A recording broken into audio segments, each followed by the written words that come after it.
여러분 예수님 믿고 사는 거 살만하세요? 아멘이 많으시네요. 저는 어렵던데요. 저는 왜 예수님 믿고 사는 게 점점 더 어려울까요? 여러분들 살만하세요? 할만하세요? 다 대답이 안 나오시는데요. 목사가 어렵다니까 갑자기 할만하지 않으셨어요? 예수님 믿고 사는 건 여러분 쉽지 않습니다. 왜냐? 예수님이 그렇게 말씀하셨기 때문이에요. 예수님께서 마태복음 7장에 말하기를 좁은 문으로 들어가라 이렇게 말하십니다. 좁은 문으로 들어가는 곳, 멸망으로 인도하는 길은 그 길이 넓고 그 문이 넓어서 그 길을 찾는 자가 많지만 하나님께 가는 길은 협착하고 좁아서 그를 찾는 곳이 많지 않다라고 말합니다. 이 좁은 문이라고 좁은 길이라고 말한 거는 다른 게 아니겠지요. 힘들고 어렵다는 이야기입니다. 예수님 믿고 예수의 사람으로 살아가는 건 결코 쉬운 문제가 아니에요. 영적으로 싸워야 하는 일이 늘 우리 삶 가운데 있는 일이고 내가 느끼든 느끼지 못하든 늘 영적인 싸움은 우리 안에 있어서 그것이 우리로 하여금 하나님의 자녀로 살아가는 것을 참 어렵게 합니다. 때로는 사단이 우리 삶에 굉장히 여러 가지 어려움들을 줘서 우리로 하여금 낙심하고 낙담하게 하기도 합니다. 오늘 우리는 그 이야기를 좀 하려고 합니다. 하나님의 자녀로 살아가면서 좁은 길, 좁은 문으로 살아가다 보면 그 가운데 우리에게 주어지는 게 사단으로 말미암은 어려움이에요. 영적이든 육적이든 우리가 만나게 되는 이 어려움들을 만나게 될 때 과연 어떻게 사는 게 예수의 사람으로 살아가는 것인가 하는 겁니다. 어떻게 사는 게 예수의 사람으로 이 땅 가운데 담대함을 가지고 예수의 사람으로 설 수 있는가. 그게 우리에게 하나님께서 원하시는 가장 중요한 삶의 모습이기에 오늘 그거를 돌아보려고 합니다. 오늘 말씀을 통해서 우리가 내게 나는 여호와이니라 라고 말씀하시는 하나님이 계시다는 사실들이 다시 한번 우리 가운데 깨달아지고 충만하게 채워질 수 있게 되기를 주님의 이름으로 축원합니다. 첫 번째 함께 나누려고 하는 것은 관계 맺기를 위해서 주신 이름입니다 이런 거예요. 우리 김춘수 씨의 꽃이라는 시를 다 아시죠? 잘. 뭐라고 되어 있나요? 내가 그의 이름을 불러주기 전에는 그는 다만 하나의 몸짓에 지나지 않았다. 내가 그의 이름을 불러주었을 때 그는 나에게로 와서 꽃이 되었다. 내가 그의 이름을 불러준 것처럼 나의 이 빛깔과 향기에 알맞은 누가 나의 이름을 불러다오. 그에게로 가서 나도 그의 꽃이 되고 싶다. 이런 이야기예요. 이 김춘수 씨의 꽃의 이 핵심은 뭡니까? 사람은 뭐를 통해서 관계를 맺어져요? 자신의 가치를 인정해주고 자신이 누군지를 알아주는 사람과 관계가 맺어진다는 거예요.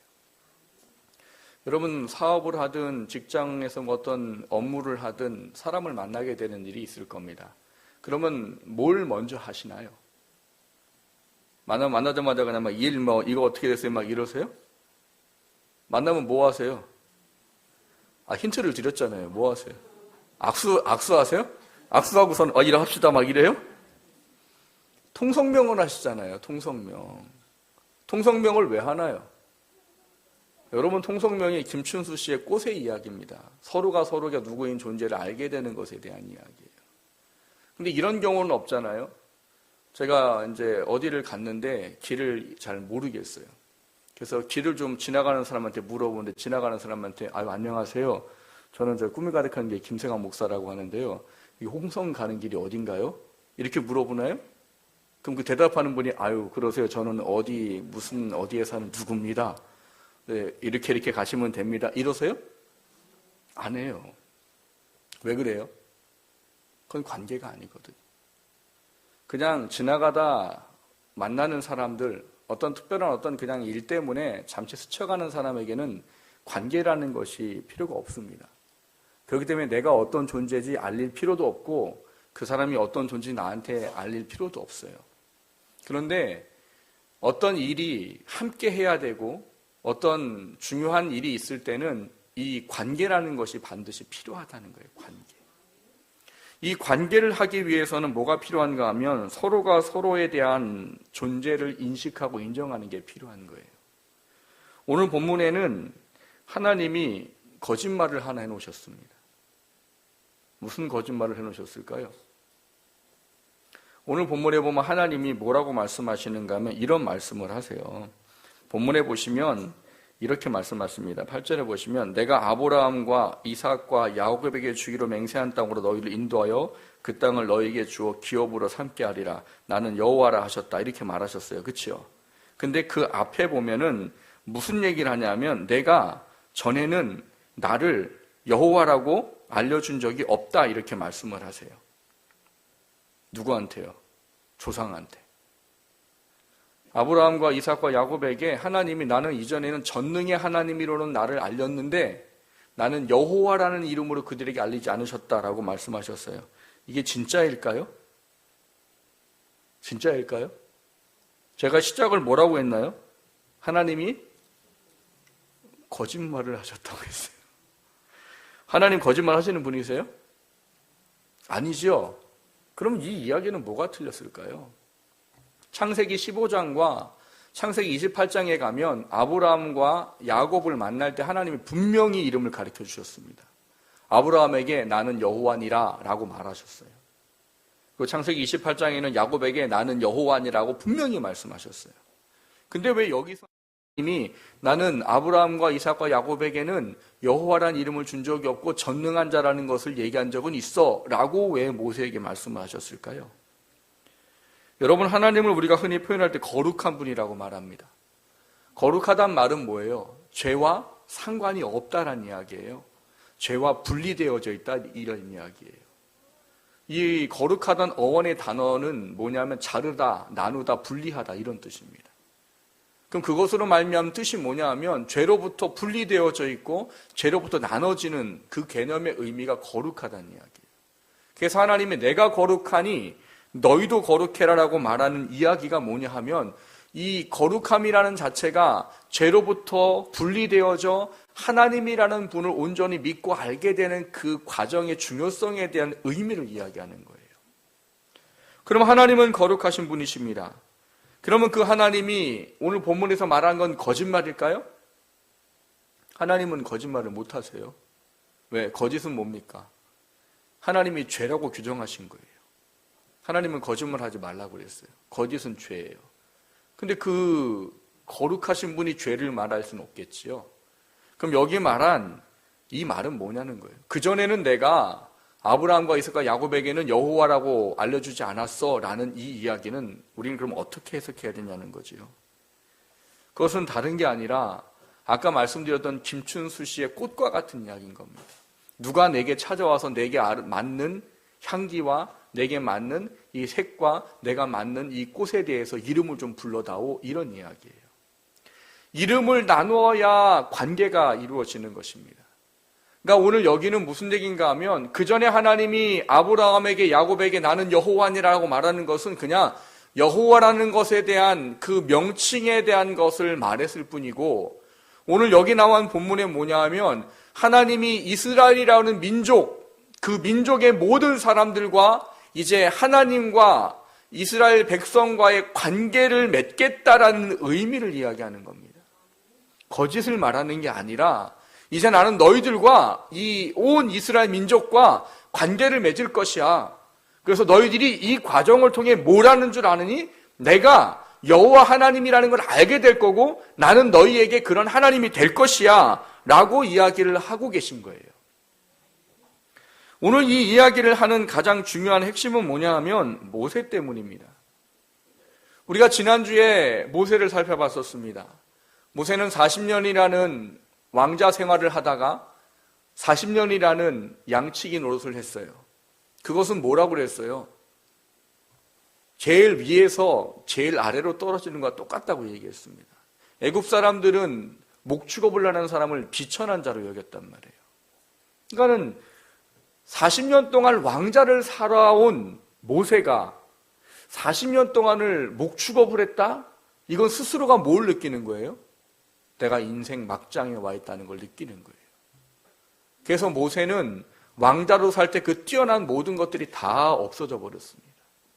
다 허물어져 버리고 그냥 소망도 없고 희망도 없고 꿈도 없는 그냥 매일 하루하루를 그냥 양이나 치면서 사는 먹고 살기 위해서 그 비천하다고 여기는 일들을 할 수밖에 없는 삶을 살았던 사람인 거예요. 근데 그렇게 살고 있던 모세를 하나님이 80세에 찾아가서 만나시면서 주신 거지요. 뭐를요? 나는 여호와니라. 스스로 있는 자니라. 스스로 있단 말이 뭐라고 그랬습니까? 시간을 어떻게 해요? 한계를 초월해 계신 분이요. 모든 것을 창조하신 능력을 가지신 분이요. 모든 것의 근원이시오라는 말이 스스로 있다는 여호와라는 말이에요. 그러니까는 스스로 있다는 여호와라는 이름을 주면서 하나님께 원한 게 뭐예요? 너 가서 내 백성 이스라엘을 애굽으로부터 끌어내 나와라. 그러니까 모세가 간다고 했어요, 안 했어요? 간다고 안 했지요. 왜요? 지금 자기는 애굽에는 뭐예요? 살인자의 이 현상에 걸려있는 사람과 같은 존재인가 말이에요. 가면 죽어야 되는 거예요.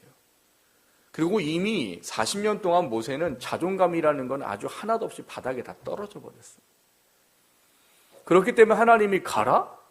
이스라엘 백성을 애굽으로부터 건져내와라? 그 당시에 가장 강대국인 애굽으로부터 노예 생활하고 있던 이스라엘 사람들을 끌어내와라? 이거는 할 수 없는 거예요. 그러니까 모세가 거절하지요. 그러니까 하나님이 어떻게 합니까? 버럭 소리 지르잖아요. 가라고! 그러니까 한 번 더 하면 어떻게 될 것 같은 거예요? 죽을 것 같은 거잖아요. 그래서 갔단 말이에요. 그러니까 이게 기쁜 마음으로 간 거예요? 억지로 간 거예요? 억지로 갔습니다. 그 가는 길에 하나님이 또 모세를 죽이려고 하세요. 당신이 보내놓고. 아니 당신이 보내놓고 왜 모세를 죽이려고 해요? 거의 막 껄떡껄떡하니까 옆에 있는 아내가 갑자기 아들 둘을 불러서 바지를 훅떡 벗기더니 표피를 훅 자르고 확 던져버려요. 당신 나한테 피해 남편이라고. 그랬더니 하나님이 모세를 살려주셨어요. 그 두 아들이 할례를 받지 않은 것 때문에 하나님이 하신 거였습니다. 그러니까 별로 가고 싶지 않은 거예요. 근데 어쨌거나 안 가면 죽을 것 같으니까 가는 거예요. 가서 이제 이스라엘 백성을 만나서 뭐 합니까? 하나님 보여주신 기적을 보여주는 거죠. 문둥병이 생겼다가 문둥병이 없어졌다가 이런 거 보여주고 뭐 하나님을 말하고 하나님의 이름을 가르쳐주고 그랬더니 이스라엘 백성이 야 하나님이 이제 우리를 구원하시려고 하는가 보다. 그래서 모세는 바로를 찾아갔습니다. 내가 믿는 여호와 하나님께서 당신의 백성을 내보내라고 하십니다. 이쯤 됐으면 이제 어떤 일이 벌어져야 되는 거예요? 우리의 핑크빛은 뭡니까? 이렇게 말하면 하나님이 짜잔 나타나셔가지고 훅훅훅 해버리시고 애굽에서 나와야죠. 근데 어떻게 됐어요? 바로 왕이 뭐하고 말합니까? 이것들이 살만한가 보다. 감독관을 불러서 야 얘네들이 게으름 핀다. 게으름 피지 못하게 해라. 지푸라기 주지 말고 지푸라기를 자기네들이 걷어다가 만들도록 하고 벽돌을 굽는 숫자를 줄이지 말아라. 그러니까 일이 2배가 된 거지요. 그러니까 일을 제 시간에 안 맞추면 어떻게 되는 거예요? 채찍질을 받게 되어지는 것이고 발길질을 당하는 것이고 오히려 더 과중해진 고역과 더 힘들어진 삶이 되어버린 거예요. 그러니까 자기를 구원할 거라고 왔던 모세가 일을 어떻게 해버린 거예요? 더 어렵게 만들어버린 거죠. 그러니까 백성들이 뭘 하는 겁니까?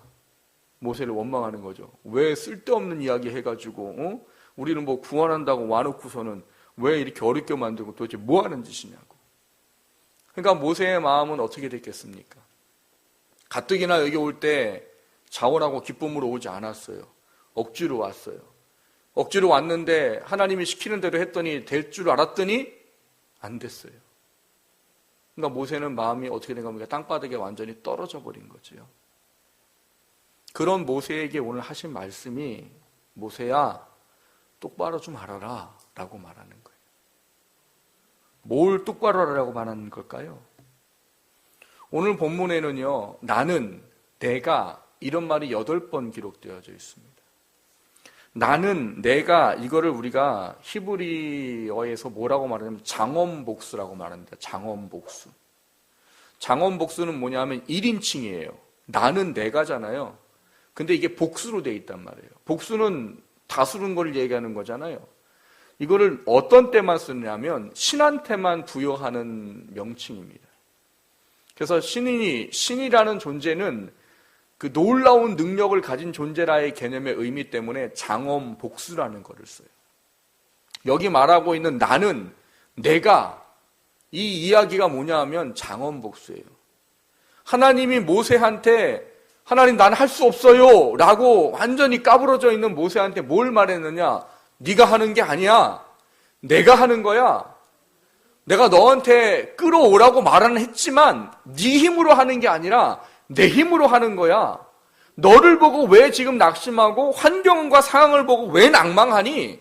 너는 널 보지 말고 나를 봐. 내가 내 백성을 애국으로부터 건져낼 것이고 내가 내 백성의 간절한 소리를 듣고 내 백성을 내가 구원할 것이야 라고 말씀하고 계신 거예요. 여러분, 신앙생활하면서 어렵다고 느끼는 일들 만나게 됩니다. 근데 왜 어렵다고 느끼고 왜 우리는 그 삶에 직면했을 때 좌절하고 낭망하나요? 모세와 같기 때문인 거예요. 신앙생활도 내 힘으로 하는 게 아닙니다. 예수의 사람을 세상 가운데 사랑하고 내 힘으로 절대로 못합니다. 육적인 삶의 문제들도 어려움 당하는 무슨 일이든 내 힘으로 하는 게 아니에요. 근데 사람들은 어느 순간 내가 한다고 생각합니다. 그래 버리니까 문제를 만나면 나는 힘이 없거든요. 나는 원래 능력이 없단 말이에요. 힘없고 능력 없는 나를 보면서 문제를 보고 환경을 보면 뭐밖에 안 생겨요? 근심과 걱정과 염려밖에 안 생기고 좌절하고 낭망할 수밖에 없어요. 그때 하나님이 이것을 기억하라고 말하는 거예요. 모세가 좌절하고 낭망했을 때 말씀하신 거예요. 너가 아니야. 내가 하는 거지. 너를 보지 말고 나를 봐. 그게 오늘날 우리에게도 동일하단 말인 겁니다. 하나님이 우리에게 말씀하신 것은 여호와 하나님의 이름을 왜 줬느냐? 너를 보지 말고 나를 봐. 그리고 나와 관계 맺은 것을 기억해. 라는 것 때문에 하나님께서 여호와란 이름을 주시고 나는 여호와니 라고 말씀하시는 거예요. 여러분, 하나님을 믿으시지요? 근데 그 하나님을 믿는다고 하는 것은 생각과 마음이 아니란 말이에요. 그 삶의 모든 영역 속에서 그 하나님을 인정하는 겁니다. 나는 여호와라고 말했으면 그 하나님이 나와 함께 계시구나라는 신뢰와 확신을 갖는 게 믿음이라는 거예요. 여러분, 그걸 돌아보십시오. 지금 내 삶이 혹시 좌절하고 낭망하는 어떤 문제에 부딪혀서 좌절하고 낭망하고 있다면 내가 하나님을 지금 보고 있는가 안 보고 있는가? 내가 지금 하나님을 의지하고 있는가 의지하지 않고 있는가 나를 좀 보십시오. 그러면 거기에 그 문제의 해답이 보일 겁니다. 하나님은 당신의 이름을 왜 가르쳐 주셨느냐? 관계를 맺기 위해서 주셨습니다. 그거를 깨닫는 우리가 되기를 주님의 이름으로 축원합니다. 두 번째로 나누고자 하는 것은 관계 맺는 삶은 뭐냐 이겁니다. 관계를 맺은 자의 삶은 그럼 과연 어떤 것일까 하는 거예요. 여러분, 하나님은 우리를 구원하셨습니다. 구원하시는 가장 큰 목적은 뭡니까? 천국 가는 거지요. 영원한 생명을 얻는 것이요, 하나님의 자녀로 하늘나라에 소망을 두고 사는 겁니다. 그거로 끝일까요? 그게 끝이면 여러분 신약 성경의 3분의 2를 버리셔도 됩니다. 구원받는 것이 목적이고 구원받는 것만 끝이면 신약의 3분의 2를 버리셔도 돼요. 구원받는 직접적인 언급되는 말씀은 신약 성경의 3분의 1밖에 되지 않습니다. 그럼 나머지 3분의 2는 뭘까요? 나머지 3분의 2는 제가 지금 소제목으로 말씀드린 관계 맺은 자의 삶에 대해서 기록하고 있습니다. 구원받은 자로 어떻게 살아야 되는 것이 합당한가? 택함받은 자녀로 살기 위해서 무엇이 필요한가? 그거를 깨닫도록 하는 말씀이 3분의 2예요. 분량상으로 보면 그게 굉장히 중요하다는 것을 우리가 분명히 확인을 할 수 있게 되는 겁니다. 그럼 어떤 의미에서 중요하냐는 거예요. 여러분, 3분의 2를 관계 맺은 자로 사는 것에 대한 삶의 모습을 기록했다. 그럼 그게 어떤 의미에서 우리에게 중요한 의미가 되겠습니까? 여러분, 하나님은 우리에게 지금도 말씀하세요. 나는 여호와니라. 너를 보지 말고 나를 봐라. 환경과 상황을 보지 말고 나를 봐라. 그래야 너가 예수 믿는 사람으로 세상 가운데 살 수 있지, 안 그러면 예수 믿는 사람으로 살 수 없다. 이렇게 말씀하시는 거예요. 문제는 그것은 누구에게나 동일하게 주어지는 이야기입니다. 문제는 그것을 믿음으로 받아들여서 그것을 내가 인정하느냐 인정하지 않느냐가 그 3분의 2의 중요한 것이 내게 되느냐 내 것이 되지 않느냐의 문제예요. 하나님은 신앙생활하면서 우리에게 육적인 삶에 대한 중요성의 이 의미를 이야기해 주십니다. 근데 여러분 분명히 기억해야 될 건 여러분 신앙생활하는 목적이 여러분의 육신의 문제를 해결하기 위한 것이 아니라는 것을 아셔야 되는 거예요. 여러분 육신의 문제를 해결하기 위해서 예수를 믿으십니까? 그럼 오늘 그 생각을 바꾸셔야 돼요. 육신의 문제를 해결하기 위해서 예수 믿는 거 아닙니다. 육신의 문제는 하나님이 덤으로 해결해 주신다고 하신 것이지 그거를 해결하기 위해서 그게 신앙의 본질이요 신앙의 목적이라고 말씀하지 않으세요. 그거를 잘 이해하기 위해서는 신명기를 잘 이해해야 됩니다. 신명기에 보면 우리가 복과 저주에 대한 말씀이 기록되어 있는 것을 알게 됩니다. 신명기에는 뭐라고 되어 있냐? 순종하면 뭘 받아요? 복을 받을 것이다. 불순종하면 저주를 받을 것이다. 이렇게 되어 있어요. 그러면 순종하고 복 받는 게 목적이고 저주를 피하기 위해서 불순종하지 않아야 되는 게 목적입니까? 그게 목적이면 거기서 끝나야 되는 겁니다. 성경이. 순종하고 복 받았어? 잘했다. 불순종하고 저주 받았어? 너는 벌 받아라. 이러고 끝나야 된단 말이에요. 근데 여러분 신명기를 잘 보십시오. 순종하고 복 받았는데 뒤에 뭐가 따라옵니다. 불순종하고 저주 받는데 뒤에 뭐가 따라와요. 그러면 복 받고 저주 받는 게 목적이 아니라는 이야기인 거예요. 그 뒤에 있는 게 목적이라는 거예요. 그럼 뒤에 있는 거는 뭐냐는 거예요.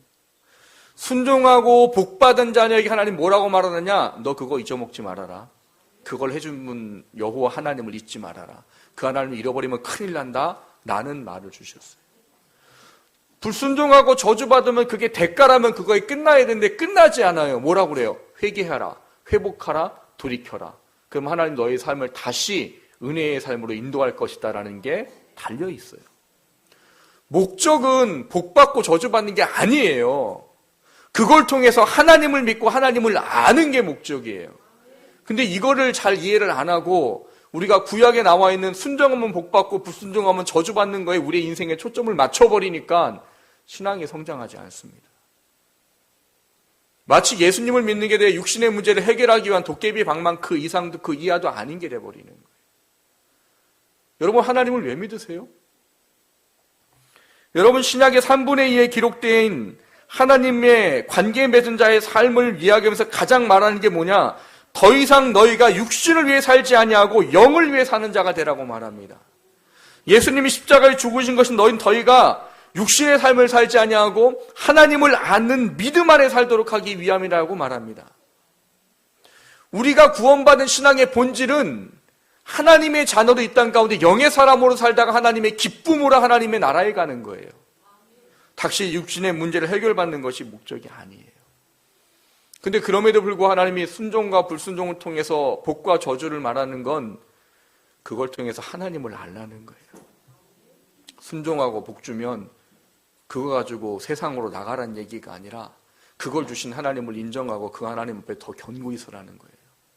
불순종했는데 저주를 받았어요? 그럼 나는 인생 끝났구나, 끝장났구나. 그게 아니라 회개하고 돌이켜서 하나님의 자녀로 다시 돌아오라는 거예요. 하나님은 회개하고 돌이키면 반드시 어떻게 하시는 거예요? 용서하시고 회복하신다고 하시는 거예요. 그게 신앙의 본질이요 목적입니다. 그게 하나님과의 관계를 맺은 사람에게 가장 중요한 삶의 원리예요. 그래서 하나님 우리에게 말씀하시는 게 마태복음 6장 33절의 이야기예요.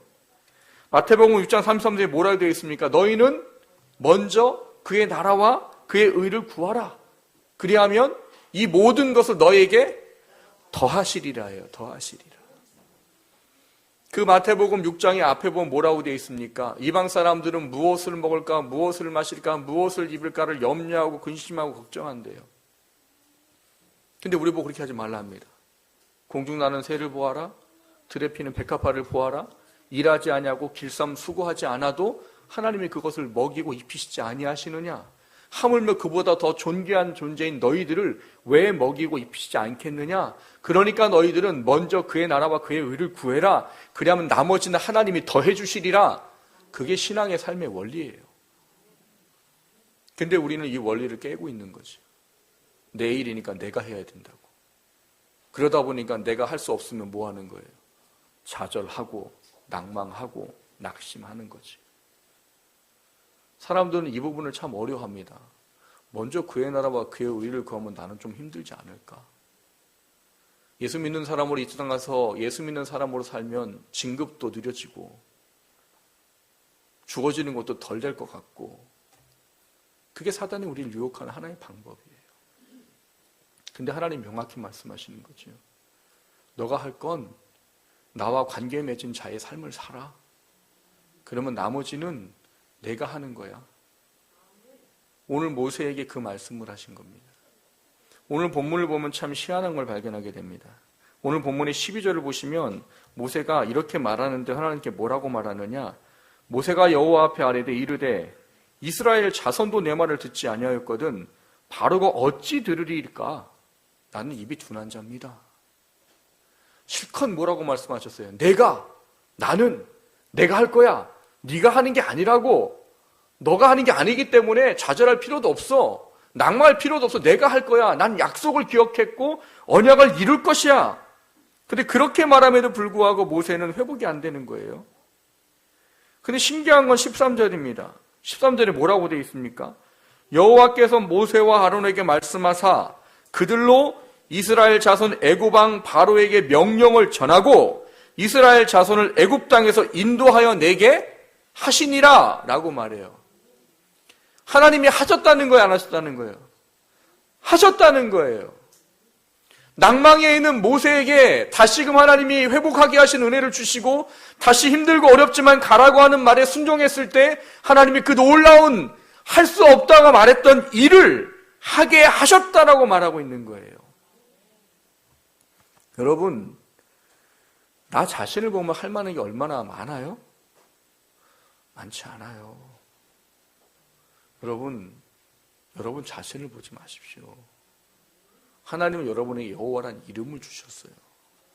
그리고 그 이름에 합당한 자녀의 삶을 살라고 하십니다. 그걸 위해서 우리에게 필요한 건 그분과 관계에 맺어진 그분이 원하는 순종의 삶을 살아가는 거예요. 비록 어렵고 힘듭니다. 여러분 신앙생활하는 거 결코 쉽다고 말씀 안 드려요. 어렵고 힘들어요. 하지만 어렵고 힘든 것에 순종하고 살면 내가 할 수 없는 일을 하나님이 하십니다. 여러분이 안 되는 문제, 여러분이 끙끙대고 문제도 해결 못 받고 하나님부터 멀어지는 인생이 좋으십니까? 아니면 하나님과의 관계를 회복하시고 하나님의 말씀에 서서 순종할 때 내가 해결할 수 없는 것을 하나님이 해결해 주시는 삶을 보고 사는 게 좋으십니까? 하나님은 그렇게 말씀하세요. 신명기에도 순종과 불순종을 말하고 이렇게 말합니다. 내가 너희들에게 복받는 거 저주받는 거 다 내어놓았다. 너희들은 선택해라. 그렇게 하셨어요. 오늘도 동일합니다. 너희들만 바라보고 너희들의 문제에만 초점 맞추고 염려하고 근심하고 걱정하고 고통의 삶을 살 것이냐, 아니면 나를 믿고 내 말에 순종하고 나를 따라 살면서 내가 더하는 삶을 살 것이냐, 너희들은 선택해라. 오늘도 우리에게 그렇게 말씀하시는 거예요. 사랑하는 성도 여러분, 하나님 우리에게 놀라운 이름을 주셨어요. 그건 내가 연약해도 그건 연약해지지 않는 겁니다. 환경과 상황이 아무리 어렵고 내가 예수 믿는다고 똑바로 살다가 어려움을 당해도 그거는 변하지 않는 이름이에요. 그 이름은 반드시 나에게 약속하신 것을 이루십니다. 하나님을 바라보십시오. 그리고 나를 보지 말고 하나님을 보십시오. 그 안에 역사하시는 하나님을 경험하는 귀한 삶이 될 수 있기를 주님의 이름으로 축원합니다.